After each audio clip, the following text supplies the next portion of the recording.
Get underway. I now welcome representatives from the Executive Council of Australian Jewry and the Zionist Federation of Australia via video conference.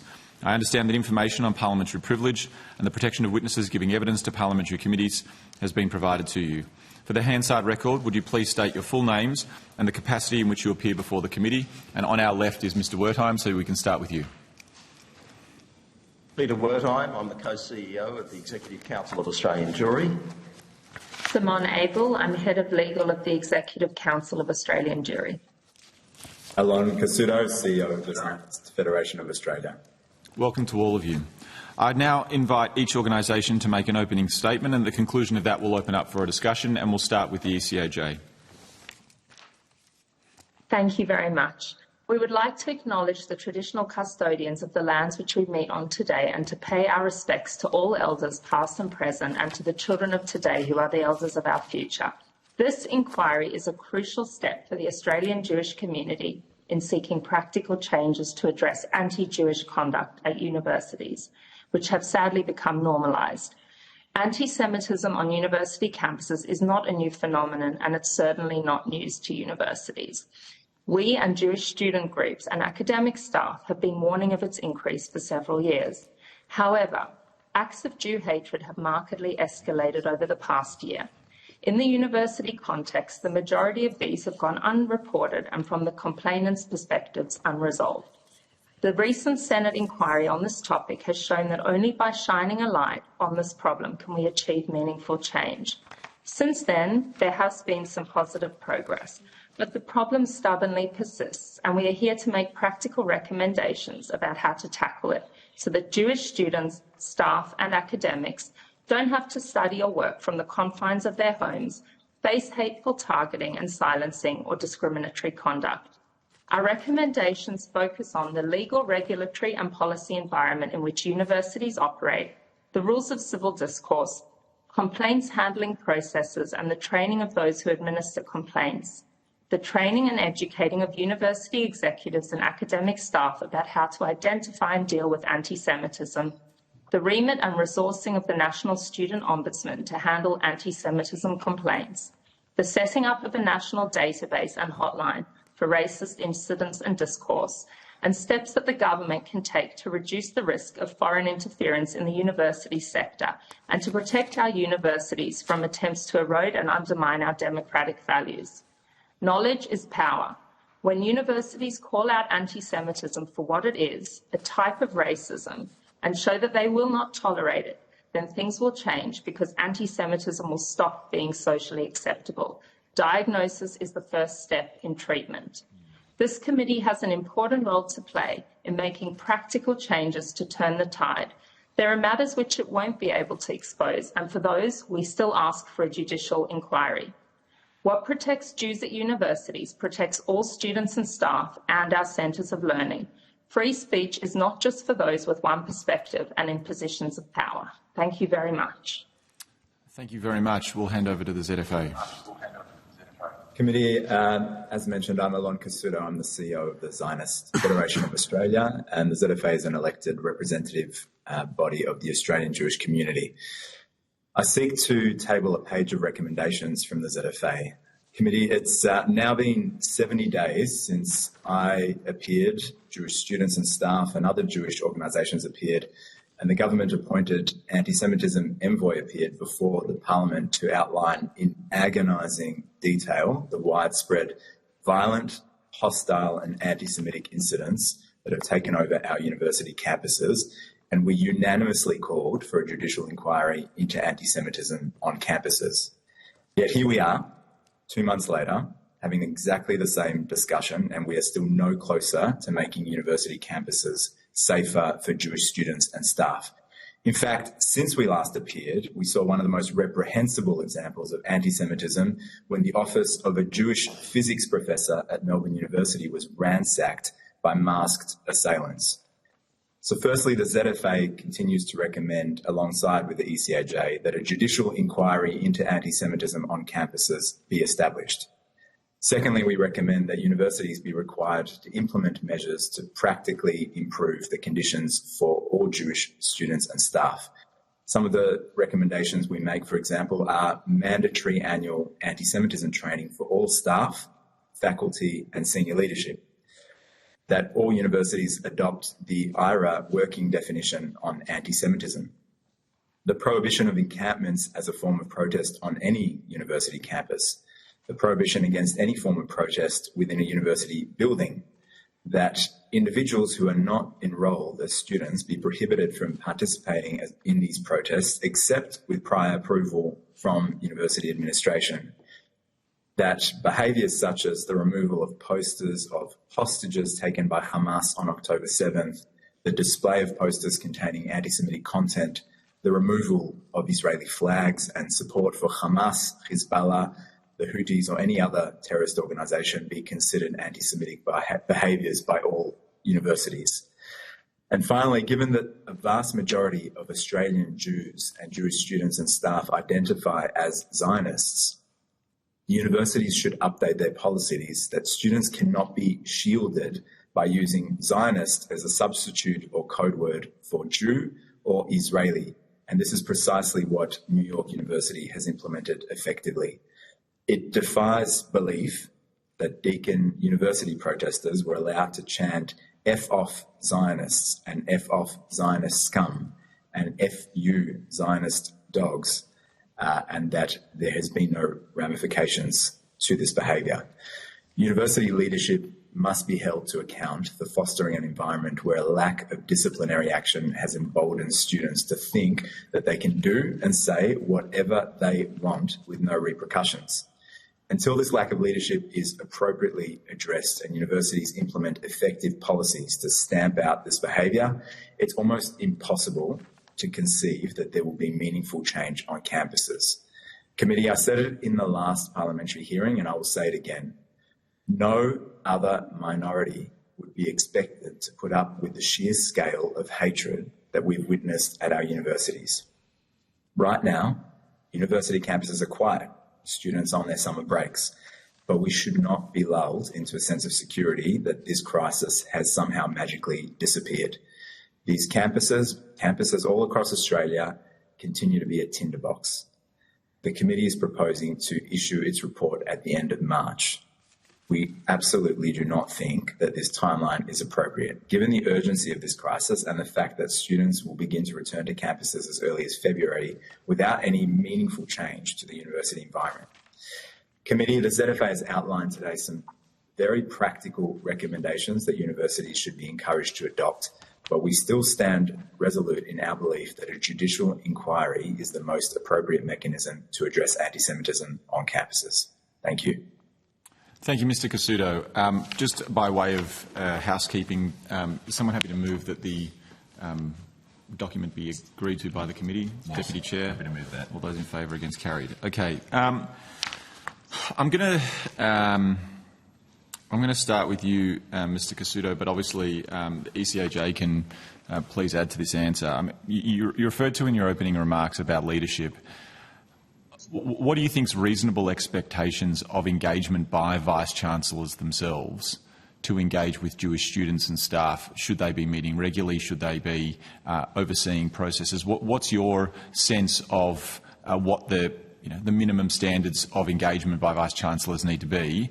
And are there any examples you think that haven't met to those standards? Well, Chair, earlier you mentioned the survey that was conducted in 2023.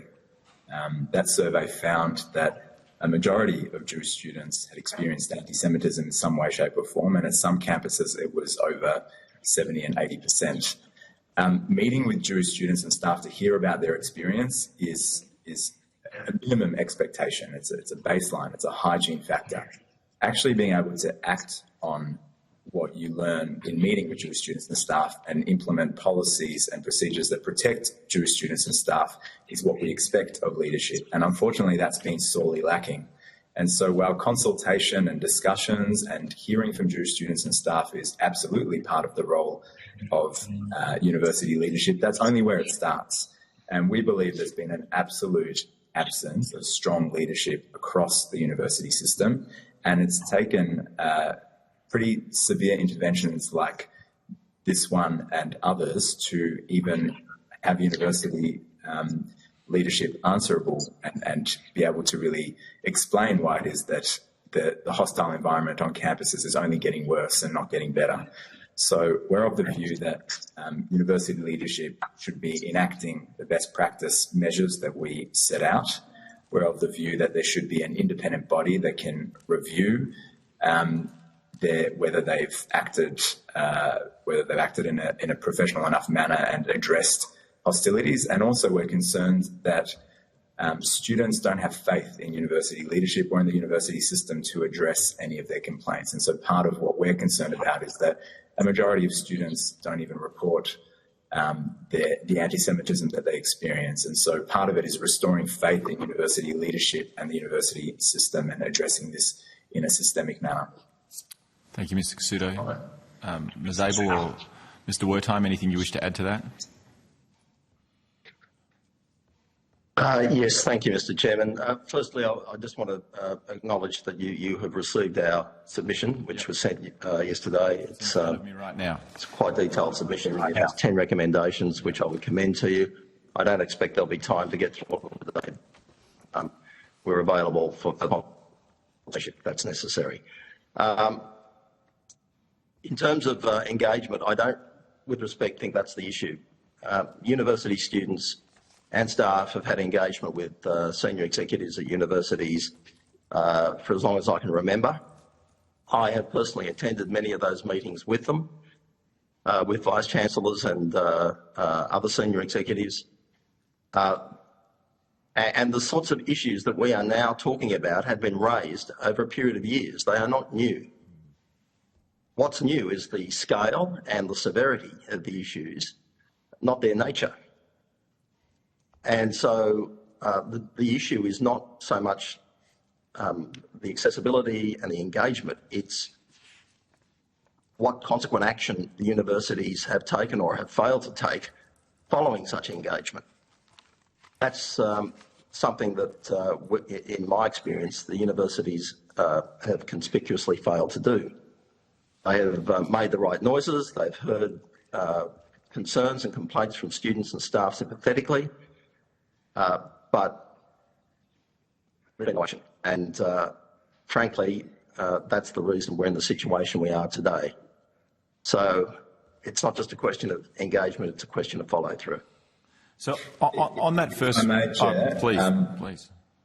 The statistics, which I think is incredibly telling to support Peter's point, is that 85% of students surveyed, and this is a very wide-ranging survey across universities, 85% did not submit a complaint, and over half of them said that they didn't think it would make a difference.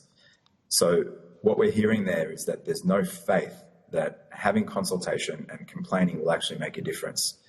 The issue there is action, not consultation, is what's going to lead to a restored faith in the system and in leadership. So let's dive into this one more layer deeper. And Mr. Wertheim, you mentioned around consequences and confidence of students to make complaints and actions by universities. Your first recommendation was that universities mitigate the risk of recurrence of complaints by publishing de-identified periodic reports of actions taken in response to complaints about racism, including anti-Semitism. And Mr. Cassuto, in yours, you mentioned that there be a thorough examination of university complaints procedures to determine how to improve students' confidence in making complaints. So clearly there is, a crisis in confidence here. But if you can elaborate as to why these recommendations are so essential, what are the sorts of changes you want to see, and what sort of complaints processes do we need to make sure universities are implementing and reviewing and publicly being transparent about it? The example we gave in our submission, Mr. Chairman, was an incident that occurred a few months ago at the University of Sydney, and it concerned an academic who had made a series of statements to her own students in lectures. So it was formally incorporated into the education process, and they were statements that were plainly of a propagandistic nature. They were statements that denied that there had been any rapes or other atrocities committed by Hamas on the 7th of October last year. The particulars of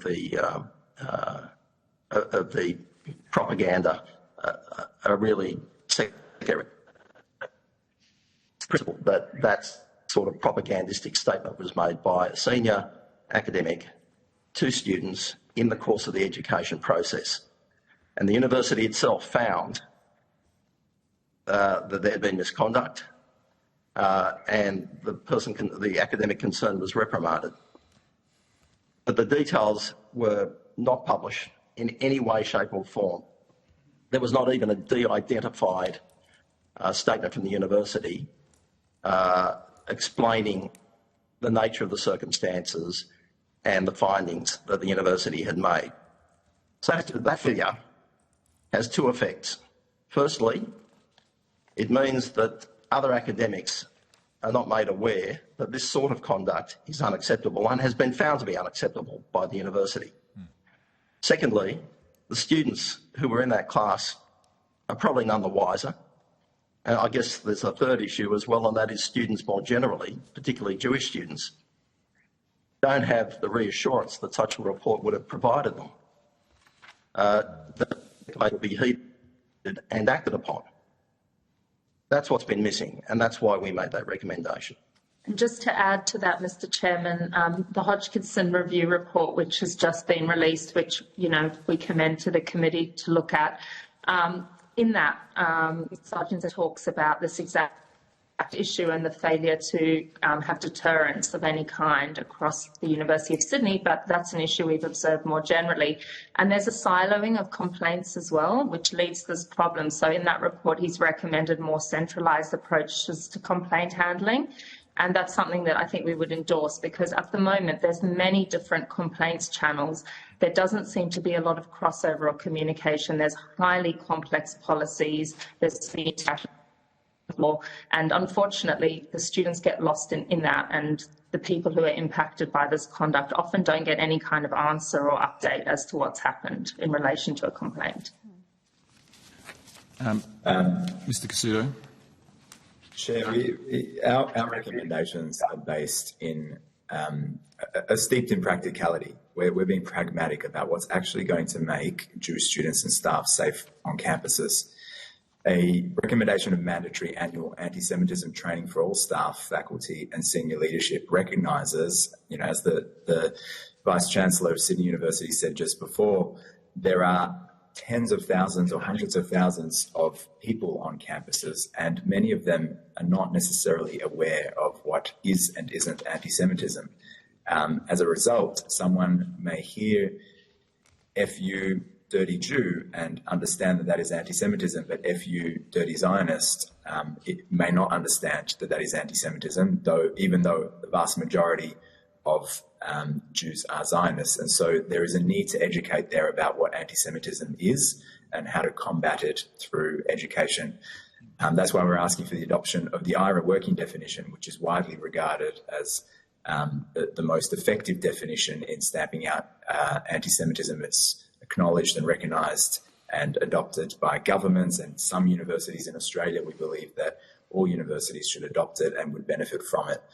The prohibition of encampments as a form of protest, because we know that they are the most intimidating and disruptive form of protest that we witnessed earlier this year, and that they were often also places that made it difficult for students to be able to have a normal and safe environment within university campuses. We also saw Melbourne University have a building taken over for a week, and so we're saying protesting within university buildings, which fundamentally disrupts the ability of students to go to class, to feel safe, both psychologically and physically, those are problematic. We're calling for the individuals who are not enrolled as students to be prohibited from participating in protests, because some of the most vile insults and assaults that we saw on university campuses were not actually by students. We saw members of the extremist Islamist group Hizb ut-Tahrir, which is a terrorist organisation in other jurisdictions, come onto campus and really inflame extremism. We saw alleged kidnappers on campus hurling abuse at Jewish students. And so we're saying there's no room for extremists who are not even students to come onto campus and inflame the situation. We also recognise that there is currently a need to really step up strong leadership across campuses and make certain terms unacceptable. So when someone says F off Zionists or FU Zionist dogs, this is code word for F off Jews and FU Jewish dogs. And we say that that is completely unacceptable and the university should act strongly. And we've seen weakness. We saw an ANU student who basically endorsed Hamas and was expelled from campus, have that expulsion reviewed and their enrolment reinstated. We saw students who performed Nazi salutes on the ANU student union meeting have no consequences as a result of that. So there are students who've engaged in the most extreme form of abuse, and they've not suffered consequences. And the message that sends is simply that we pay platitudes and we talk about stopping anti-Semitism, but when it comes to it, we allow anti-Semites to essentially get away with absolutely anything. So I'm going to ask one more question, then I'll hand over to the Deputy Chair. And obviously, there is a lot more content in here, and especially in the recommendations and the submission of the ECAJ goes into a lot of detail. But on this, something that you both touch on is this idea of a definition and understanding anti-Semitism. I guess two parts that I would like your contributions on. One is, also for the record, I am the Parliamentary Chair of the Friends of IRA, so I'm familiar with this definition and have been requesting universities adopt it for years now, along with my co-chairs, the member for Barrow and the member for Wentworth. But one of the misconceptions or one of the misunderstandings about IRA is around this ability to have a free and democratic conversation about Israel, about the ability to criticise Israel freely, and how that does not interfere with academic freedom or freedom of speech or anything else like that, that in fact, as a democracy and as any other democracy, that sort of criticism is explicitly permitted in the IRA definition. Interested in your thoughts on that, but also more broadly, the comment around how important it is for universities to have a definition to be able to understand anti-Semitism in itself. Obviously, there is complaint processes that have to be adopted around it. But two questions. One is around the specifics of the IRA definition, and then more broadly, the importance of the definition itself. Yeah, perhaps I could begin, Mr. Chair. It's of critical importance. I mean, we have also recommended that in our submission. It's recommendation 2. And that's allied with the broader recommendation about education and training about anti-Semitism, which is our recommendation 7. The IRA definition was relatively uncontroversial for most of its life. It then became the subject of a concerted campaign by opponents of the definition, I guess opponents of more broadly of Israel, to try to discredit the definition because of some of the examples it includes. And that campaign took the form of mischaracterising and misrepresenting what is in the definition itself. There are all sorts of subtleties, nuances and qualifications in the definition which were elided by those who sought to discredit. And I would commend the extended analysis of the definition that is contained in our submission. I don't want to repeat everything we've said there because it would take too long. But there has since been, and just over the last month or so, there has since been a new handbook published by the Canadian government, which actually sets out in some detail an analysis of the definition, what it means, what it doesn't mean. And it is an official Canadian government resource, which I would commend to you. I think, as we've recommended in our submission, it would be wonderful if the Special Envoy to combat anti-Semitism could develop an Australian version that is similar to it. And it dispels all of those concerns about how the definition might be used to stifle criticism of Israel. It shows that that is absolutely not the case. The definition deals specifically with the denial of the collective right of the Jewish people to self-determination, which is a very different thing from Israeli government policies and actions and so on, which can be criticised in the same way as any other government, as the definition itself states. So that's a very important point, and I think a very important resource that could be used, officially endorsed by the Canadian government, which is a government that we often take our lead from, and I think that could be developed in Australia. The second point about the need for a definition, and that comes back to the point about education, arises, I think, from this fact, Mr. Chair, and this is a critical point, because universities are not alone in being confused about anti-Semitism. Our own Australian Human Rights Commission, frankly, is equally confused, as are other human rights agencies. The current academic wisdom, and I use the word in quote marks, is that racism consists exclusively of abuse that occurs as a consequence of social disadvantage and power imbalances. Now, there are, of course, many forms of racism for which that proposition is true. I don't deny that, and it's quite useful in those contexts. But that kind of concept of racism is not only inapplicable to anti-Semitism, it is positively an impediment in understanding anti-Semitism, which has a completely different history, a different dynamic. And that is what university administrators and those who are charged with administering the processing of complaints often fail to understand. I can tell you, and I don't think he would mind, when we met with Bruce Hodgkinson in the context of the Sydney University inquiry, he asked me that very question about the Jewish people. He said, you know, you're a faith community, yet you're also an ethnic community. How does that work? It seems to be unlike any other community. That's not entirely true. There are other groups that are both.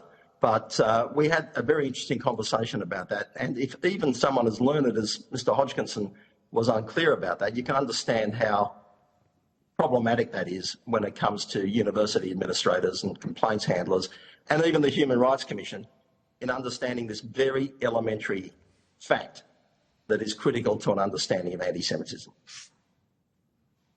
Mr. Cassuto. Thanks, Chair. Fundamentally, this is not about in any way curtailing free speech. This is about stopping hate speech and hate on campuses. And we're firmly of the view that the IHRA definition, which is embraced on a bipartisan basis by the federal government, by the New South Wales government, the Victorian government, Monash University, Melbourne University, it's adopted widely around the world, in Europe, in the United States. FIFA has adopted it to stop anti-Semitism in football. There's a wide range of cases where the IHRA definition has practically helped understand what is and is not anti-Semitism. It's very clear from the IHRA definition that criticism of Israeli government policy is not inherently anti-Semitic.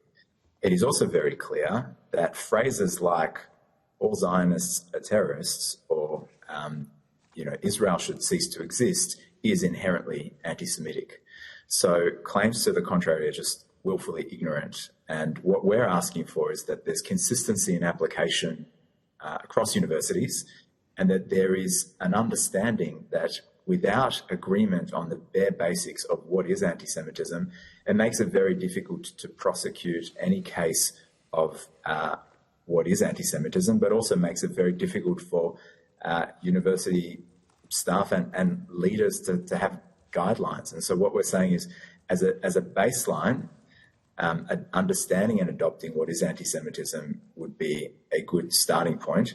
Beyond that, there must be a whole series of principles and guidelines that come off the back of that are consistently enforced, because I think there is also a long list of examples where existing policies and procedures were not properly enforced, and that's allowed those who contravene these existing rules and regulations to essentially peddle anti-Semitism and get away with it. And we think that that's where strong leadership it has an important role to play. I'm going to hand over to the Deputy Chair. Thank you, Chair. And can I start by thanking the witnesses for all the work they've been doing in this important area over so many months. I want to get your views. My committee colleagues would be aware of my position and the Coalition's position that we didn't want to undertake this inquiry as a committee inquiry, as has been requested by the Attorney-General. We wanted to have a independent judicial inquiry, and that was what the dissenting report into the Senate committee from my Coalition colleagues said. Why did your groups think that that was important to undertake it as a judicial inquiry, independent of this building? And would you like to see an inquiry of that nature proceed, irrespective of the fact that we're now inquiring into it as part of our work as the Human Rights Committee?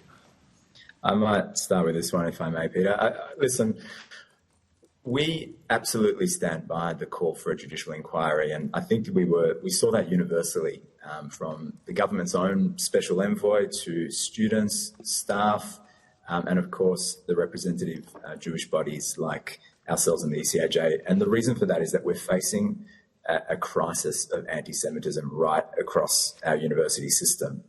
And this is a systemic problem. We know because it didn't start on October 7th. It just got significantly worse. Our survey, which was conducted before October 7th, in 2023, we showed that these are systemic problems across universities and that a majority of students have in some way, shape or form experienced anti-Semitism, but worse than that, they had no faith in the system to be able to address the anti-Semitism they had experienced. We can't rely on individual universities and their leaderships to address this deeply rooted systemic problem. We've seen this issue become extremely politicised, with members of certain parties and even members of this committee having very strong views that they understand anti-Semitism better than the students and community that have experienced it, and encouraging and supporting the very protests and encampments that have caused this crisis in the first place. So a judicial inquiry takes the politics out of it, and it's fundamental in having this issue seriously addressed. It would be a first step towards addressing something that university and government have failed to address now for a number of years.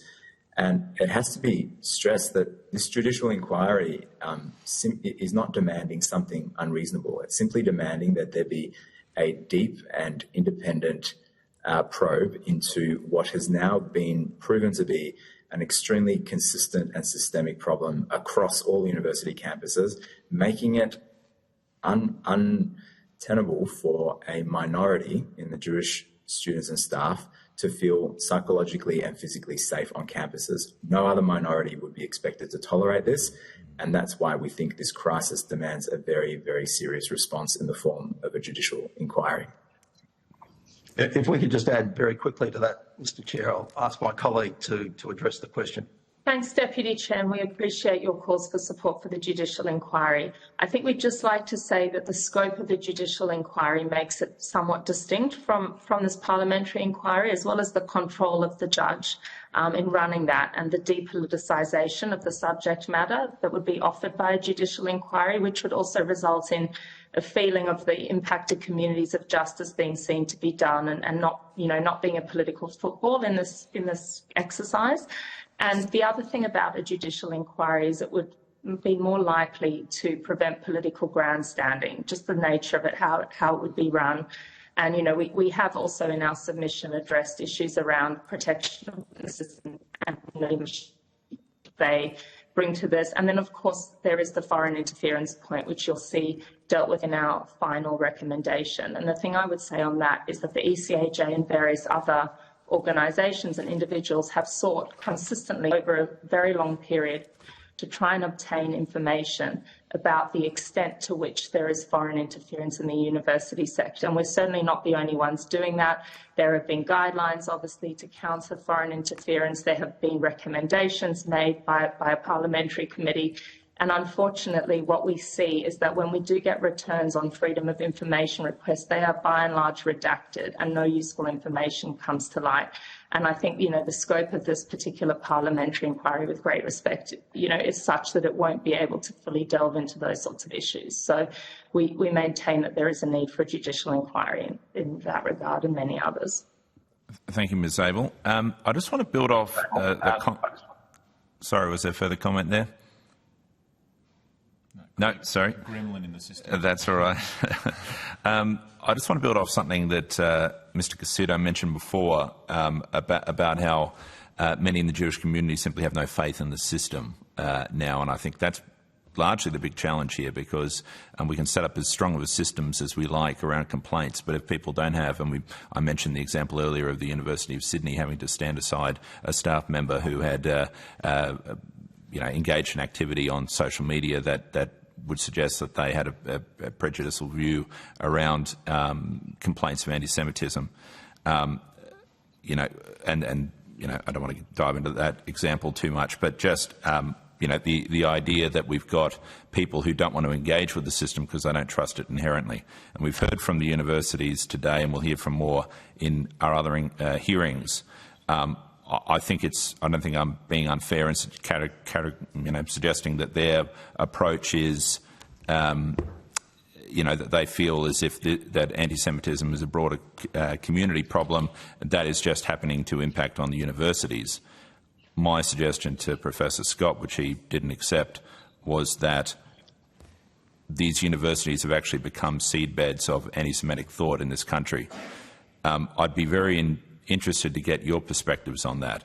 Is this something that's, it is a broader societal problem, and it's not something the universities have created. It's a long historical problem. But what's your sense of my proposition that it's in these universities that this is actually being incubated? To use the words the University of Sydney provost said, they're not the crucible, was how she suggested it, but I suggest that they may well be. What's your take on that? Broadly in agreement with yours, Mr Deputy Chair. There's no doubt that anti-Semitism has become an enormous problem on our campuses, particularly over the last 13 months. But as I said earlier, it's not a new problem. It's one that has been evolving for some time. And this is not confined to campuses in Australia. It's a phenomenon across much of the Western world.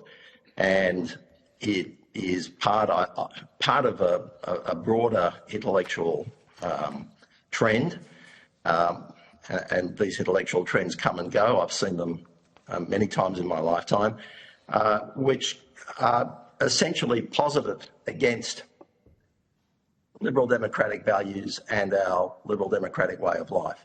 Now, to some extent, of course, it is the very essence of the function of universities to call into question prevailing wisdoms and prevailing values and so on. That much is not in contest. But what we have often seen, and you can go right back to the Cold War, where universities were advocating one form or another of a communist way of life, and then when the Cold War ended, we saw the postmodernist movement. Now we've got critical race theory. All of these intellectual trends come and go. They are all positive against our general values and our way of life. But in the last little while, not just the last 12 or 13 months, but I would say certainly the last 20 or 25 years, they have become focused in a very unhealthy way on Israel as a kind of paradigm for the contest between liberal democratic societies and ways of life against whatever non-democratic values and forms of society are being advocated. Israel has become a kind of catalyst or litmus test for that sort of discourse.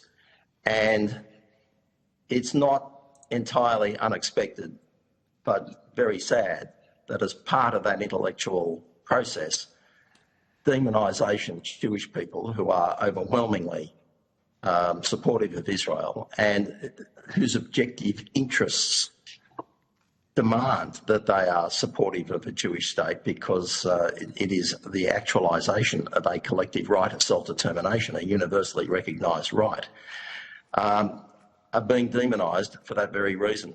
That's the genesis of the anti-Semitism that we've seen, and it has become more and more extreme as time has gone by because it has been swept under the carpet and left unaddressed.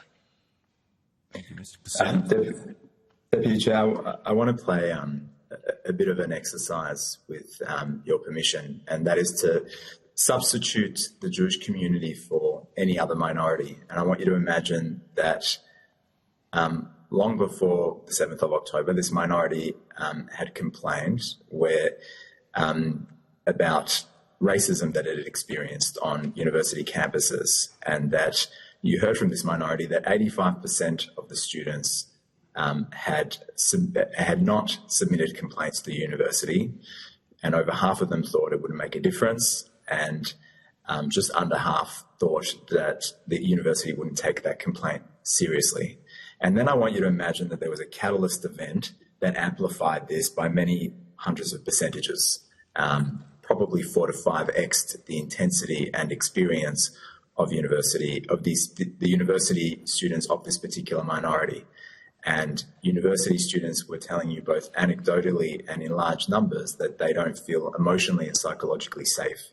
They were changing campuses. They were sitting in lectures and had students come in and ask them to identify whether they are or are not part of this particular minority. They were being called all kinds of derogatory terms, not just by students, but by other extremists who had come onto campus to attack them. We saw academics from this particular minority attacked and have their offices trashed. I think if that happened to any other minority in this country, we would be absolutely outraged. We would be outraged, and we would be shouting it off the rooftops. And us as elected representatives of the Jewish community would be backing extreme measures for systemic change in order to address those attacks on that minority. In this instance, that minority is the Jewish community, but it could be any minority, and we would be backing the same demands, because fundamentally what we're dealing with is a crisis in this country, an eruption of racism and anti-Semitism targeting specifically Jewish students and staff. Now, it doesn't mean that there aren't other forms of racism, but this is a very acute and distinct and particular form of racism that we have seen erupt over the past year in particular, but even beforehand it was widespread. And so if we are serious about Jewish students and staff being able to feel confident and comfortable to be themselves, to share their identities on campuses, to be able to partake in university life, it seems incredibly obvious to me that something very significant has to change and shift, because we can't keep going the way we have. Whether it's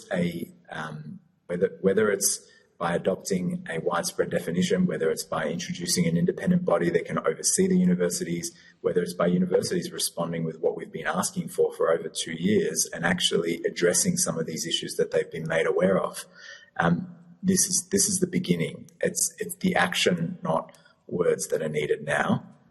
And I think that any reasonable Australian who sees this as a big stain on our country and on our university system would recognise and agree with that.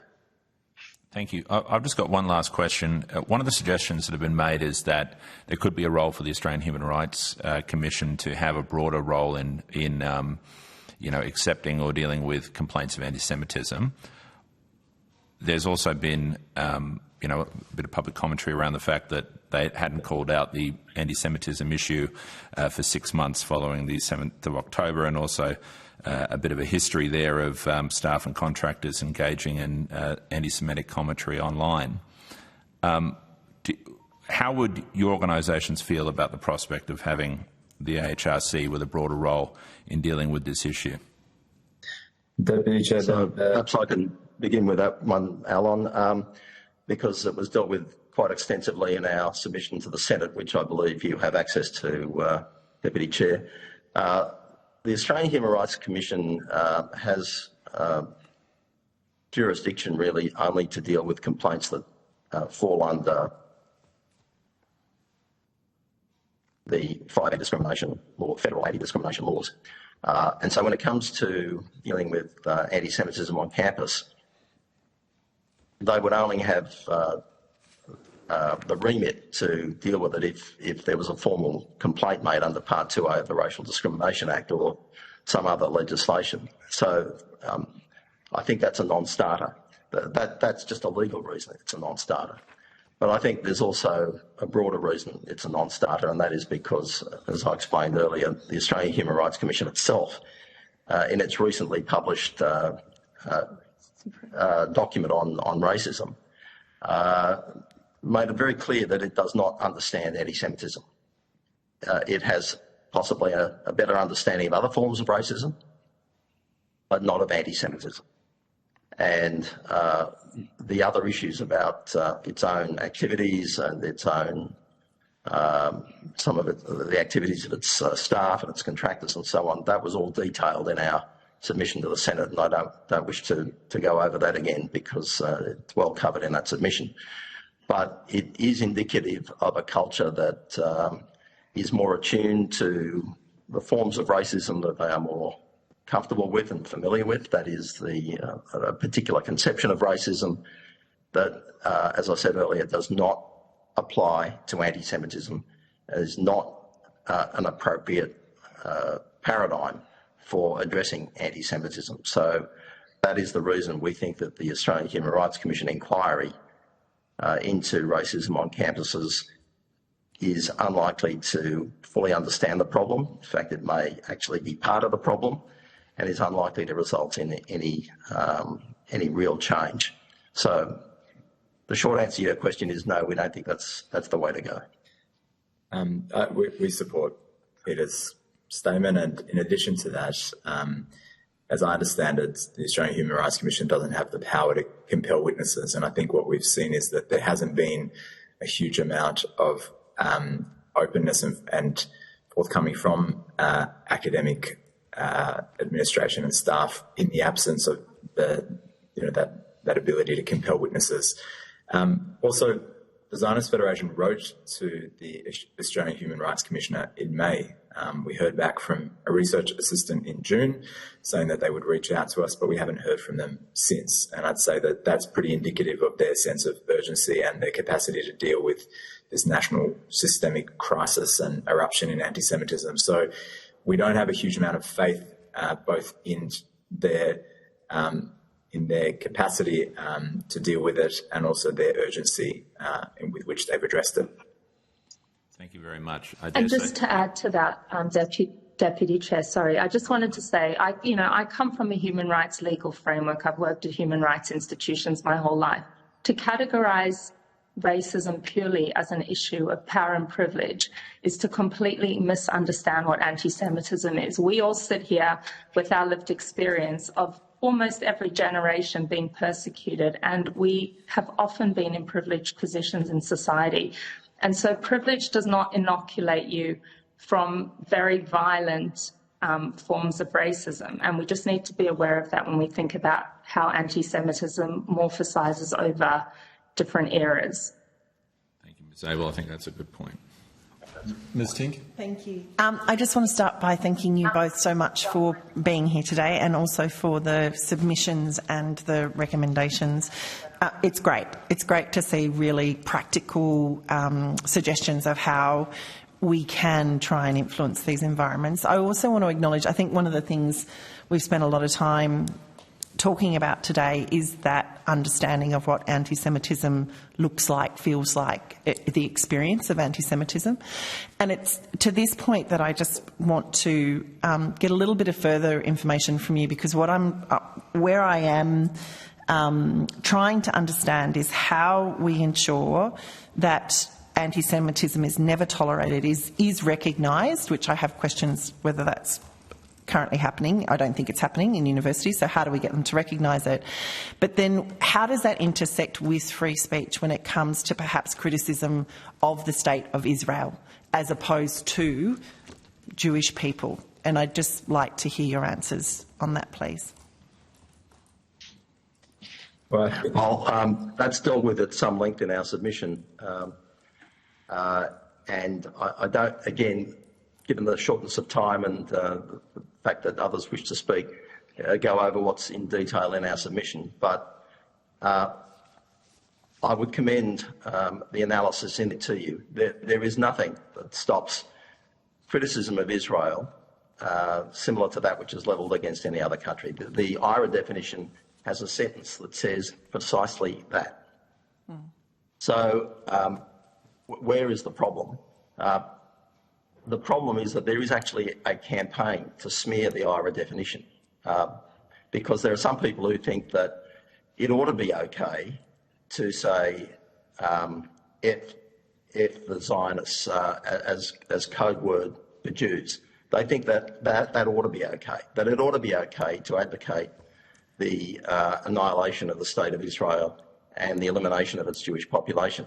That's the bottom line. And so that they are trying to misrepresent the IRA definition as somehow stifling legitimate criticism of Israeli government policies and actions, when in reality their agenda is to create a permissive environment for that much broader attack on the rights of the Jewish people as a people.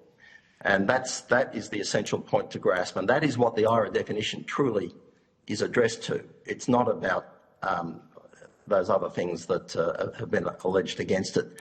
And that's why the Canadian Government Handbook is such a useful resource and one which we commend to you. It does actually lay all that out. But if you want a quick and dirty summary of that distinction, it's contained in our submission, and that'll give you, I think, a very good insight into it. Fantastic. I'd add to that there is, as Peter mentioned, this quite disturbing conspiracy theory that Jews use anti-Semitism in order to avoid criticism of Israel. And that's doubly offensive. It's offensive because it basically tells us that as a minority, we are not entitled to say when we are or aren't offended or under attack. And I can't imagine any other minority being told what is and isn't racism against them. And it's offensive because within the Jewish community and within the Zionist community, of which the vast majority of Jews form a part of it, there's a wide range of views. And in fact, you will find the greatest critics of any government of the day in Israel, whether it's left, right, religious, secular, come from within the Jewish community. And the idea that by virtue of speaking about anti-Semitism, we are trying to, in some way, contain criticism of the Israeli government of the day is preposterous, because we've seen that the vast majority of Jews have experienced, in some way, shape or form, and you've seen some pretty detailed, personal experiences in many of the submissions, they've experienced anti-Semitism. And so to tell the vast majority of our community, you don't know what anti-Semitism is deeply offensive. I'd also say that within that context, the Jewish people have a 3,000-year-old connection to the land of Israel. We are an indigenous people of the land of Israel, and it takes a very creative, reckless person or political actor to tell us that by labelling all Zionists as terrorists, that's not anti-Semitism. So there's blatant, overt anti-Semitism across university campuses, masquerading as anti-Zionism. When Monash protesters say Zionists aren't welcome on campus, even though Sir John Monash himself was the founding chairperson of the Zionist Federation of Australia, it's outrageous. When the erasure of Israel is called for on campuses, most Jews read that in only one way, which is that you are calling for a genocide against the Jewish people. If people, come into a lecture theatre at Melbourne University and say, please put up your hand if you are a Zionist, I mean, that's stuff straight out of 1930s Germany. It's quite preposterous. And so within that context, legitimate criticism of the government of the day, absolutely. That's part of what universities are about. It should be about. There should be debate. There should be friction. The moment it goes into labelling the overwhelming class of people that are part of our Jewish community as something derogatory, that's anti-Semitism, and that is precisely what the IRA definition sets out and the distinction that it makes. Thank you for sharing those thoughts. I can't help but be struck by a very deep feeling that these are exactly the sort of conversations that need to be heard broadly and widely in the universities. Earlier this morning I asked 2 universities whether they felt anti-Semitism was recognised on their campuses. One gave quite a subtle answer in terms of recognising it within the context of shared understanding racism, quite a deep, I think, profound answer. The other university just said yes, and that kind of worried me because I thought that's potentially oversimplifying something that is clearly quite complicated. So thank you, and please, by asking that question, I was by no means seeking to minimise anybody's personal experiences. I was sincerely trying to understand how we get a conversation going here within these environments where people can understand that even having this conversation is actually not an attempted suppression of their freedom of expression. So thank you for responding. Thank you, Ms Tink. We have gone a little bit over time, but if there are further questions on notice, we will ask that you come back to the committee by close of business 13 December 2024, and the committee will be open as well, so if there are any other bits of information as per the committee inquiry proceeds, certainly would be welcome any correspondence from either organisations, as it is essential that as part of this inquiry into anti-Semitism that community organisations such as yourself representing the Jewish community are front and centre in our considerations and deliberations. And so on that note, as Kylie said, we really appreciate you participating in the inquiry today, for your advocacy and for your submissions and for your time, and we will look forward to seeing you again soon. We'll just pause for a moment while we allow for the next witnesses to come to the table. Thanks so much.